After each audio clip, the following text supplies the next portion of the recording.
السلام علیکم ورحمۃ اللہ وبرکاتہ نحمدہ ونصلی علی رسولہ الکریم اما بعد۔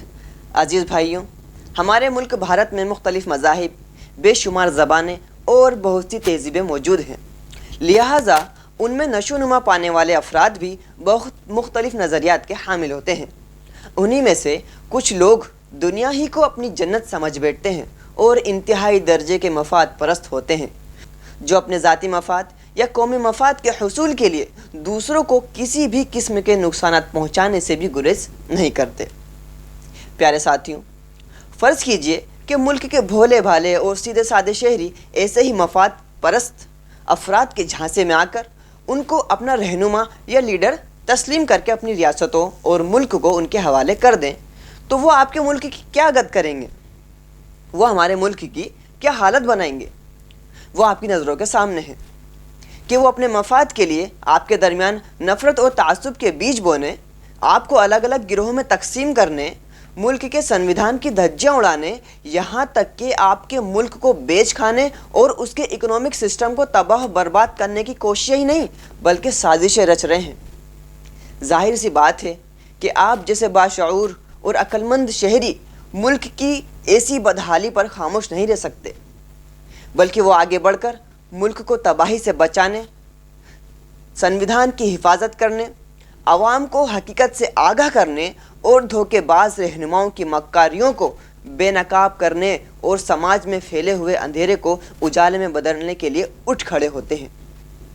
فرعون کے تابع داروں کو اس اقدام سے سخت ناگواری ہوتی ہے، کیونکہ اپنے حق کے لیے عوامی بیداری کو دیکھتے ہی ان کو اپنی ناپاک سازشیں ناکام ہوتی نظر آنے لگتی ہے۔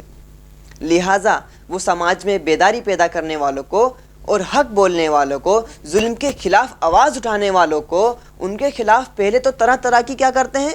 افواہیں پھیلاتے ہیں۔ جب اس سے کام نہیں چلتا تو وہ ان پر مختلف قسم کے الزامات لگاتے ہیں۔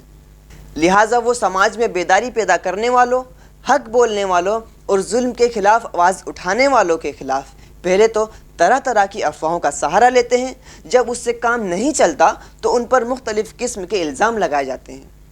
ان کو ٹارچر کیا جاتا ہے، اذیتیں اور تکلیفیں پہنچائی جاتی ہیں، بلا قصور ان کو جیلوں میں بند کر دیا جاتا ہے، ملک بدر کرنے کی دھمکیاں دی جاتی ہے۔ حد تو یہ ہے کہ سنویدھان کی حفاظت کی کوشش کرنے والوں کو ملک کے لیے خطرہ بتایا جاتا ہے اور سیدھے سادے انسانوں کو ان کے خلاف بھڑکایا جاتا ہے۔ غرض یہ کہ ایسے لوگ رہنما ہوتے ہوئے بھی عوام کی رہنمائی کے بجائے ان کے اوپر ظلم و ستم کے پہاڑ توڑتے ہیں اور ان کو بالکل ظلمتوں کے اندر ڈھکیلنے کی کوشش کرتے نظر آتے ہیں۔ یہ سب کچھ صرف اور صرف اپنے ذاتی مفاد کے لیے کیا جاتا ہے۔ ایسے موقع پر رسول صلی اللہ علیہ وسلم کی زندگی کو سامنے رکھتے ہوئے ہمیں آگے بڑھنے کی ضرورت ہے۔ میرے پیارے اسلامی بھائیوں، ذرا غور کریں کہ جب رسول صلی اللہ علیہ وسلم نے تباہی کے دہانے پر کھڑے ہوئے سماج کو حق کی روشنی دکھانے اور عوام کو بیدار کرنے کی کوششیں شروع کی تو قوم کے بڑے بڑے لوگوں نے عوام کو اس نبوی مشن سے دور رکھنے کے لیے طرح طرح کی افواہوں کا انتخاب کیا۔ امین صادق کے لقب سے مشہور نبی کو کبھی یہ کہا گیا کہ ان کو آسیب کا اثر ہے، کبھی جادوگر کہا گیا، ان کو سرداری کی خواہش ہے، اور کبھی پوری انسانیت کو ایک جسم کی تعبیر کرنے والے نبی کے بارے میں یہ افواہ پھیلائی گئی کہ یہ تو ہمارے بھائی بھائی کو ایک دوسرے کا دشمن بنا رہے ہیں۔ جب ان جھوٹی افواہوں سے کام نہ چلا تو محمد صلی اللہ علیہ وسلم اور ان کے مشن میں شریک ہونے والوں کو طرح طرح کی تکلیفیں پہنچائی گئی، سماجی بائیکاٹ کا طریقہ اپنایا گیا، وطن چھوڑنے پر مجبور کیا گیا، قتل کی بھی سازشیں رچی گئی، آخر میں خون ریزی اور جنگوں کا سہارا بھی لیا گیا۔ لیکن اعلیٰ اخلاق و کردار کے حامل جماعت نے باطل کی ان تدبیروں کا ڈٹ کر مقابلہ کیا اور اپنا کام بدستور جاری رکھا۔ نتیجتاً ظلم بربریت اور ظلمت و گمراہی کا پردہ چاک ہو گیا۔ تمام لوگوں کو، یہاں تک کہ دشمنوں کو بھی اس نبوی مشن میں بھلائی اور نجات کا سامان نظر آنے لگا۔ لوگ جوک در جوک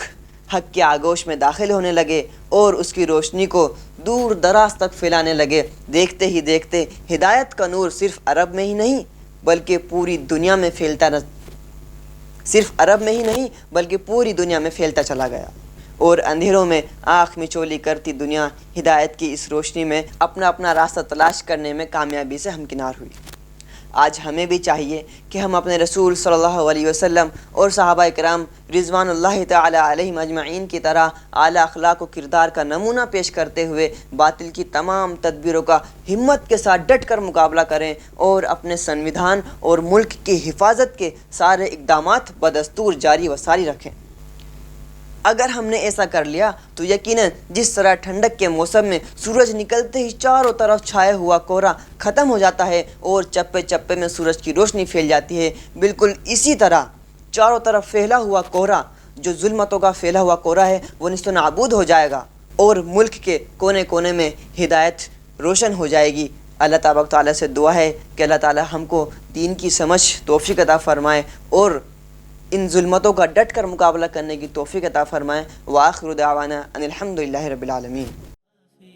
الصريح يسعك الفضاء الرحيب الفسيح